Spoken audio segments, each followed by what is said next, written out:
राधा स्वामी नाम सुमर मन मेरा, जन्म सुफल हो जागेरा।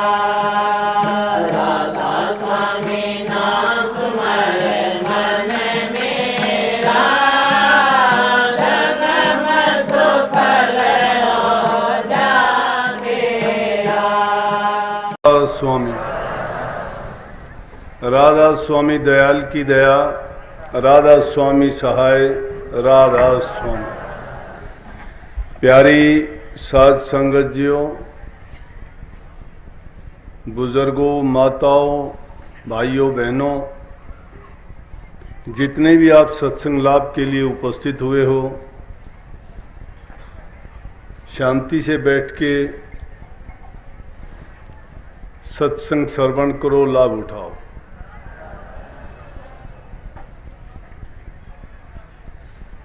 साल में एक बार फतेहाबाद के केंद्र पर सत्संग का अवसर मिलता है। यहाँ की संगत की सहूलियत के लिए ये दिन निश्चित कर रखा है कि साल में एक बार यहाँ पर सत्संग हो। उससे जो आदमी दूर दराज के केंद्र पर नहीं पहुंच सकते, यहाँ सत्संग का लाभ उठा सकते हैं। अभी 2 तारीख का ही सत्संग था,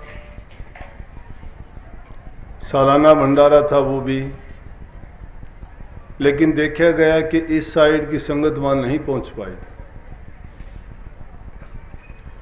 क्योंकि इस असमंजस में थे कि सत्संग होगा नहीं होगा। प्रेमियों के टेलीफोन आते रहे, पूछते रहे, बता दिया जाता है, फिर भी सब लोगों तक समाचार नहीं पहुंचता। परंतु सत्संग जहां भी मिल जाता है, अगर हम जिज्ञासु हैं तो अपनी सत्संग की तृष्णा को वहां तृप्त कर सकते हैं। बड़ी खुशी की बात है, सत्संग के लिए चाव होना भी चाहिए, क्योंकि दुनियादारी के नित्य प्रति के जो काम हम करते हैं वो तो करते ही रहते हैं, लेकिन वो काम हमारे इस जीवन में, इस शरीर के लिए, शरीर की खुशी के लिए ही कर पाते हैं। लेकिन सबसे परम आवश्यक कार्य है कि जन्म जन्मांतर से जो हमने कर्म इकट्ठे किए हुए हैं, उन कर्मों का कर्ज हमारे सिर पर है, जिसको हम उतारना नहीं जानते कि उस कर्ज को कैसे चुकता करें।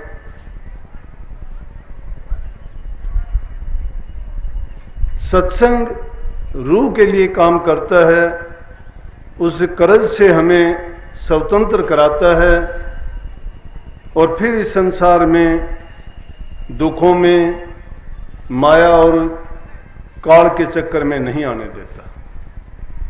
लेकिन शर्त है उसके लिए,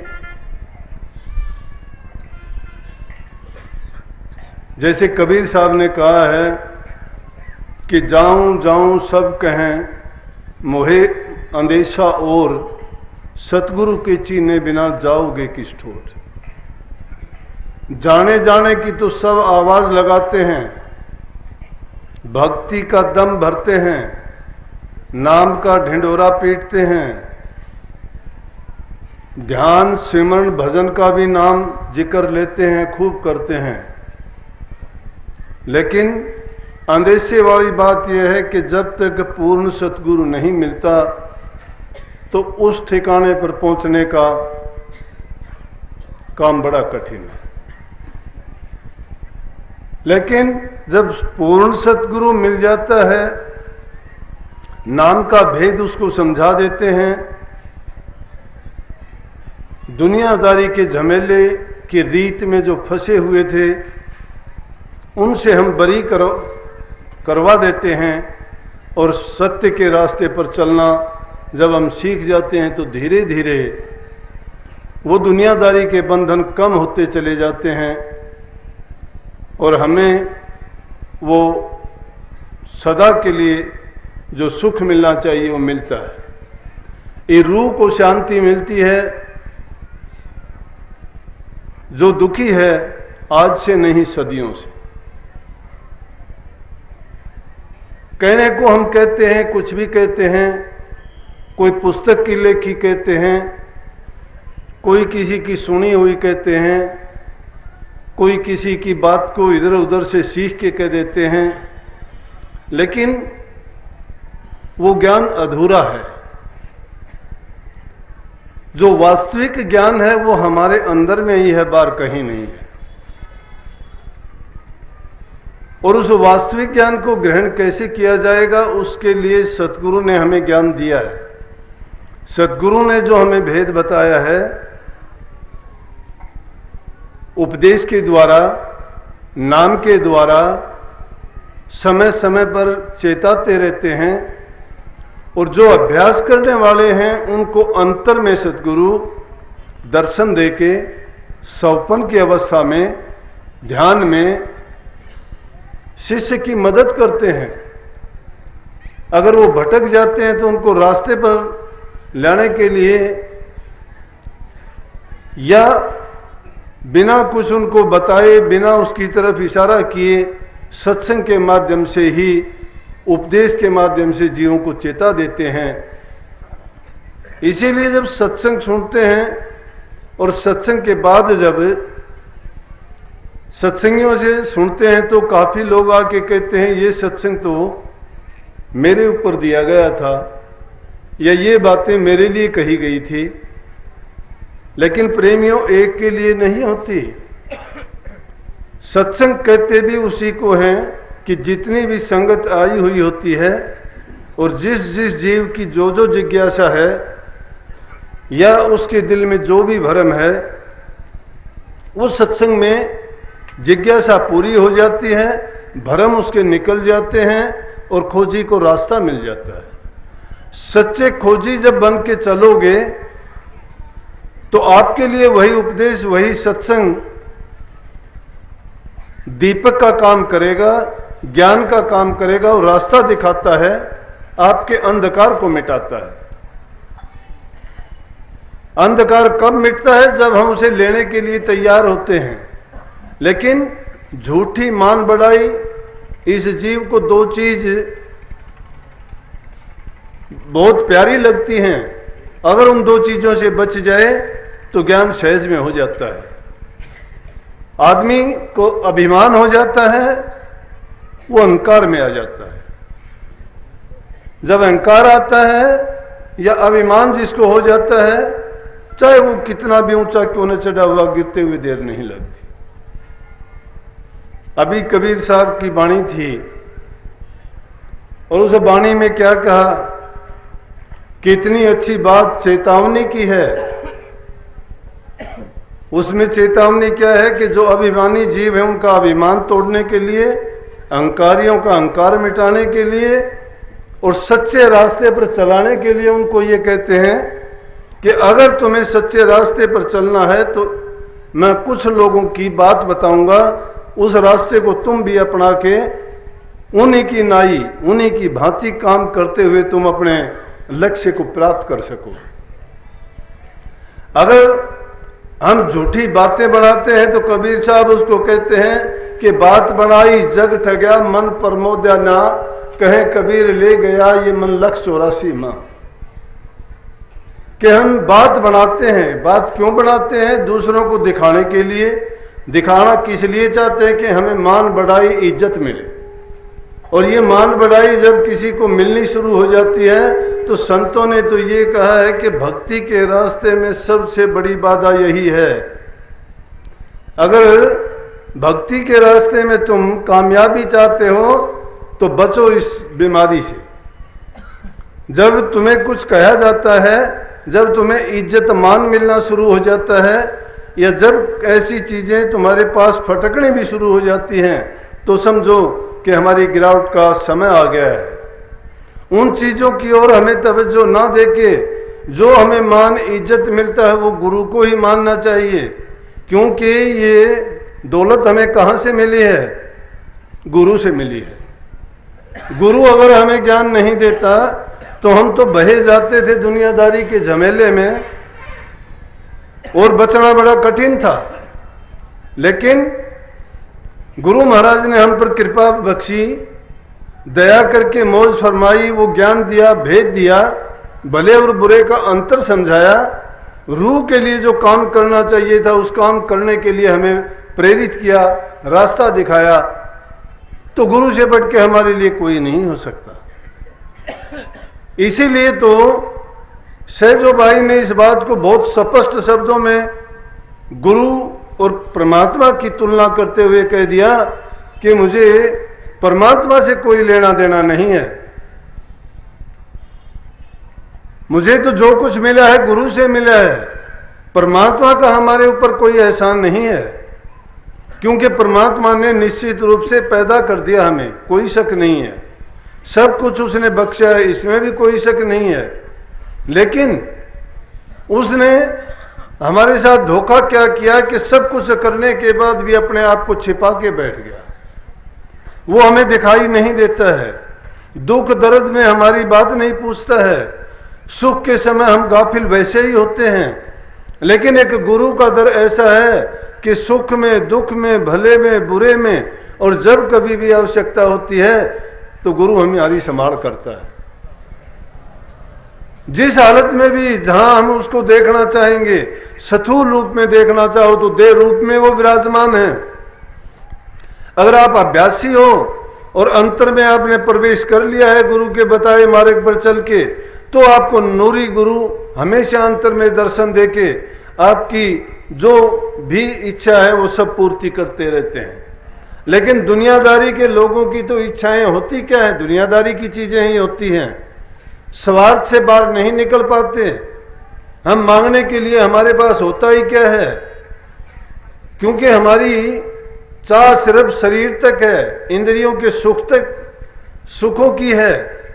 इस जीवन में हम अगर सुख चाहते हैं, शारीरिक सुख चाहते हैं, तो उस सुख की बजाय आत्मा आनंद के लिए हमें कुछ नहीं मिलता, और ना ही आत्मा आनंद के लिए हम इच्छा करते हैं। आत्मा आनंद के लिए तो संतों के सत्संग से और उपदेश से ही प्राप्त होता है। लेकिन उस चीज से वंचित होके अगर हम झूठी बात बनाते हैं या दंभ भरते हैं कि मैंने ये कर लिया, मैंने वो पा लिया, तो सब झूठी बात है। कबीर साहब कहता है, दीवाने क्या गावे घर दूर। दीवाने कहता है, दीवाने तो दीवानगी जिसको भी लग जाती है वो दीवानगी है। दीवानगी किसी चीज की भी लगो, किसी को खाने के स्वाद की दीवानगी होती है, किसी को गाने की दीवानगी होती है, किसी को संसार के और किसी पदार्थ की दीवानगी जिसको लग जाती है। कोई ऊंचे पद को प्राप्त करने के लिए दीवाना हो जाता है, कोई आईपीएस आईएएस के लिए दीवाना होकर पढ़ाई करता है, कोई डॉक्टर बनने के लिए एमबीबीएस के लिए दीवाना होकर रात दिन जगता है, भूख प्यास को छोड़ देता है, दीवानगी है। लेकिन हम दीवानगी संतों ने किसको कहा? उसको दीवाना कहा है कि जो प्रभु के रंग में राच जाता है, और उसके लिए जिसमें दीवानगी आ जाती है उसको ना खाने की, ना पीने की, ना सोने की, ना उठने की, ना बैठने की। कबीर साहब ने क्या कहा कि दुनिया खुशी में रहती है, वो खाती है, पीती है, सोती है। लेकिन कबीर साहब कहते हैं कि मैं तो दुखिया हूं, मुझे सुख नहीं है कोई भी, मैं तो जागता हूं, रोता हूं, ना मुझे खाने की परवाह, ना सोने की परवाह, लेकिन मैं जागता और रोता हूं। किस लिए? कि मुझे दीवानगी उस नाम की है। इसलिए कबीर साहब का चेतावनी भी है और एक मूर्ख आदियों पर ताना भी है, और इसी में उनकी शिक्षा का एक गहरा उपदेश भी है। वो कहते हैं कि दीवाने क्या गाता है तू? गाने का मतलब जो हम जबान से कहते हैं, किसी भी रूप में कहते हैं, बोलते हैं, गाते हैं, कि क्या गाते हो? वो घर बहुत दूर है। कौन सा घर? जिस घर से हमारी रूह बिछड़ के आई थी। जिसमें जाने के बाद इसका पुनर्जन्म नहीं होता। ये प्रभु के चरणों में जब जाके समा जाती है तो उसी प्रकार से हो जाती है जिस प्रकार से बूंद जाके सिंधु में वापस मिल जाती है। ये रूह अगर कहो तो उसी भंडार की अंश तो है, लेकिन इस रूह को ये उसी प्रकार से है जिस प्रकार से बहते हुए पानी से तुमने एक लोटा पानी का निकाल लिया।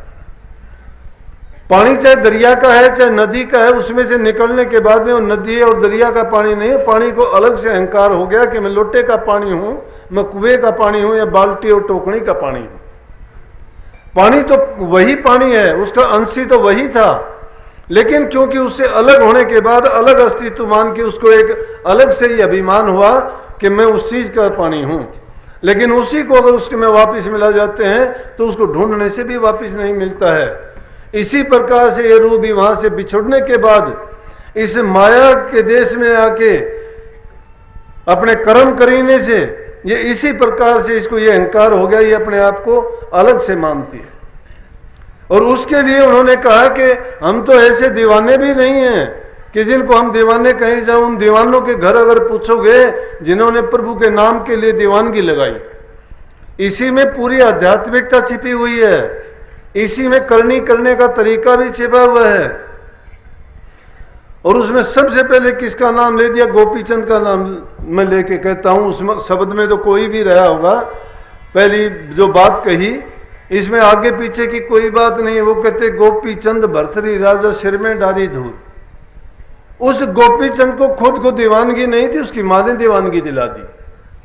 उसकी मां ने दीवानगी क्यों दिला दी? जिसने उस सत्य को पहचान लिया वो चाहता है कि पूरा संसार उसी रंग में रंग जाए। उसकी मां ने देखा कि उसके पिताजी की मृत्यु हुई थी, उसकी देख कंचन जैसी थी, बहुत सुंदर था, लेकिन देखते देखते ये 5 तत्व का पुतला ही तो है। हमारा शरीर 5 तत्वों से निर्मित है, जल अग्नि वायु पृथ्वी और आकाश। थोड़ा थोड़ा ये अंश है इनमें। स्थूल रूप में देखते हैं तो पृथ्वी बहुत बड़ी है, जल के समुद्र भरे हुए हैं, अग्नि इसी प्रकार से छिपी हुई है, लेकिन प्रकट करने पे ही होती है वो अग्नि छिपी हुई है, हर चीज में है वो। और वायु एक भी जगह खाली नहीं है, जहां कहीं भी देखोगे वायु उसमें भरी हुई है। इसी प्रकार से इंसान भी इन 5 और आकाश तत्व है, इन 5 तत्वों से ये निर्मित है। लेकिन किसी को कोई रूप मिला, किसी को कोई रूप मिला, किसी को कोई रंग मिला, किसी को कोई रंग मिला। सब में ज्ञान बराबर नहीं, समझ बराबर नहीं। ये मूर्तियां बनाई गई, अलग अलग रंग अलग अलग रूप की हैं। लेकिन जब उसकी मां ने अपने पुत्र को भी अपने पिता के समान सुंदर देखा तो उसके शरीर को देख के कहने लगी, बेटा मैं नहीं चाहती कि तेरा हाल भी वही हो जो तेरे पिता का हुआ है। और उसको दीवानगी लगा दी उन्होंने। उसकी मां ने कहा कि तुझे साधु बनाऊंगी। पितृ भगत था, मातृ भगत था। आज के जमाने में जो हम कमी देखते हैं आजकल के बच्चों में, वो हमारी कमी के कारण ऐसा होता है कि बच्चों को अच्छे संस्कार नहीं दे पाना। हमारे घर परिवार में वो अच्छी बातें बच्चों को नहीं दे पाते। आज के जमाने में जिस चीज की दौड़ धूप लगी हुई है वही चीजें हम बच्चों को देना शुरू कर देते हैं। ज्ञान समझ विवेक की बात नहीं, बल्कि उनको एक रोटी और एक व्यवसाय के लिए ही सिर्फ तैयार करते हैं। चाहे स्कूल में जाओ, कॉलेज में जाओ, कोई भी पढ़ाई करो, उनको व्यवसाय के लिए नौकरी पढ़ाई चाहिए। जो संस्कार है, जो शिक्षा है, जो ज्ञान है वो नहीं देते उनको। और उस ज्ञान की कमी के कारण वो असली रास्ते से भटक जाते हैं। और उसके भटकाव के कारण संसार के जो मैले कर्तव्य हैं उनमें फंस जाते हैं, नशे विषय और विकारों में फंस जाते हैं, शराब कबाब खाते हैं, उनकी जरूरतें ज्यादा बढ़ जाती हैं। प्रतिस्पर्धा के कारण एक दूसरे को चीजों की जरूरत ज्यादा पड़ती है, उनकी पूर्ति नहीं कर पाते तो गलत रास्ते अपनाते हैं। गलत रास्ते अपनाते हैं तो गलत काम करने पड़ते हैं। तो वहां जरूरत पड़ती है कि जिसमें संस्कार होंगे वो अपने थोड़े से संतोष करेगा। संतों की शिक्षा है, वो कहते हैं कि संतोष रूपी धन जिसके पास आ जाता है उसको इन चीजों की जरूरत नहीं पड़ती। जब संतोष आ गया वो संतोष उसी में संतुष्ट हो जाता है जो उसको है। संतों ने तो इतनी मांग की है कि मुझे जो है इतना ही देना परमात्मा, जिससे मेरे कुटुंब का लालन पालन हो जाए। कोई अतिथि आ जाए तो भूखा ना जाए। मुझे ज्यादा की जरूरत नहीं है, मुझे 2 सेर आटा चाहिए, थोड़ा घी चाहिए, नमक मिर्च चाहिए, उसी से मेरी भूख की पूर्ति हो जाएगी, मुझे ज्यादा जरूरत नहीं है। लेकिन जब हम जरूरत से ज्यादा करते हैं, हाल नहीं देखते इन लोगों को, तृष्णा रूपी बीमारी लग जाती है, वासनाओं के गुलाम बन जाते हैं, इच्छाओं के समुद्र में डुबकी लगाते हैं, कहीं भी रुकते नहीं हैं। चाहे किसी भी तरह से आओ, गलत तरीके से आओ, चोरी से आओ, कपट से आओ, बेईमानी से आओ, उसका इकट्ठा कर करके क्या कर लेते हैं, बैंकों में रखते हैं, घरों में रखते हैं, किसी को देते हैं, कोई लेके मुकर जाता है, देता नहीं है। किसी कारोबार में लगाओगे तो डूब जाता है, क्योंकि पैसा तो ईमानदारी का नहीं था वो। अगर वैसे भी उसको रख के छोड़ दिया तो धरा धरा रह जाएगा, इकट्ठा करने वाला चला जाता है, उस पैसे का और धन का क्या किया उसने। जग में आके हमने तन पाला या पेट पाला, किया भी क्या? प्रभु की भक्ति के बिना हम ऐसे ही गए संसार से। लेकिन समझते फिर भी नहीं है लोग। क्यों नहीं समझते हैं? कि वो ज्ञान के रास्ते पे चले नहीं। लेकिन वो माँ बाप असली माँ बाप है जो अपने बच्चों को ज्ञान देते हैं। बच्चों को धन की जरूरत नहीं, धन मत दो उनको इकट्ठा करके, उनको अच्छे संस्कार दो। जिसको संस्कार दे दोगे अपना काम करके वो अपना गुजरान कर लेगा। लेकिन जिसको तुमने संस्कार नहीं दिया, धन कितना भी दे दोगे वो बर्बाद वैसे भी कर देगा। क्योंकि इस प्रकार का जो धन होता है उसको गलत रास्ते पर चलाता है, निठल्ला कर देता है, निर्बल दुर्बल कर देता है, उसको उदासीन बना देता है। वो अपनी मेहनत और कमाई पर इतबार और विश्वास नहीं करता है। लेकिन बात गोपी चंद की थी, उसकी माँ ने उसको वो संस्कार वो दिए, उसने मोह के बंधन में नहीं बांधा। उसको बेटा बना के ये नहीं कहा कि बेटा तू घर से बाहर ना जा, महल से बाहर ना जा, तुझे दुश्मन मार देंगे या तेरी जिंदगी खत्म हो जाएगी। नहीं, उसको जीते जी खत्म करने के लिए उसने ठान लिया, अमर करने के लिए। अमर कौन हो जाता है? जो कभी पैदा नहीं होता वो अमर हो जाता है। जन्मता है, जन्मता तो है, लेकिन जो जन्म जाता है वो मरता भी है। लेकिन संतों का चेता है हुआ जीव, अगर वो मरता है ना उसके बाद वो जन्मता नहीं है। क्यों नहीं? कि उनको भेद दे दिया गया है। हमें वासना नहीं रहती है कोई भी। संसार में मुड़ मुड़ के वो लोग दोबारा से आया करते हैं जिसका इन संसार में वासना रह जाती है। वासना का बीज संत होम देते हैं, और जिस चीज का बीज होम दिया जाता है वो पुनर्जन्म नहीं होता, वो पैदा नहीं होता। कहने लगा कि मैं कहां जाऊं, कैसे इस शरीर को अमर करूंगा? कहने लगी तेरा मामा है, मैं उसको बोलूंगी। राजा भर्तरी से कहा कि वो भी राजा था, लेकिन उसने राजपाट को त्याग दिया, महलों के सुख आराम को त्याग दिया, और वो एक बहुत बड़ा योगी है। मैं उसको बोलूंगी, उससे तुझे योग दिलाऊंगी। घर गृहस्थ, राजपाट, रानी, संतान, धन दौलत, महलों के सुख आराम को छोड़ और तुझे मैं योग दिलाऊंगी। योग दिलाती है उसको। अपने भाई को जाके कहती है कि मेरे लड़के को योग दे, इसको शिष्य बना। भर्तरी समझाता है कि क्यों इसको योगी बनाती है, राजकाज करने दो, ये राज के संभालने वाला है, राजपुत्र है, बहुत कष्ट होंगे, ये जीवन बड़ा कठिन है, आसान नहीं है, इसमें दीवाना बनना पड़ता है। वो दीवानगी की बात जो कही कि इतनी दीवानगी जब होगी तब इसमें ये कामयाब हो सकता है। ये राजकुमार है, इसको रहने दे, महलों में रहने वाला ये कठिन जीवन नहीं बिता सकता। लेकिन मां का हुक्म था, वो कहता है कि हाँ मैं बिताऊंगा। भर्तरी ने उसको जोग दे दिया, और जोग देने के बाद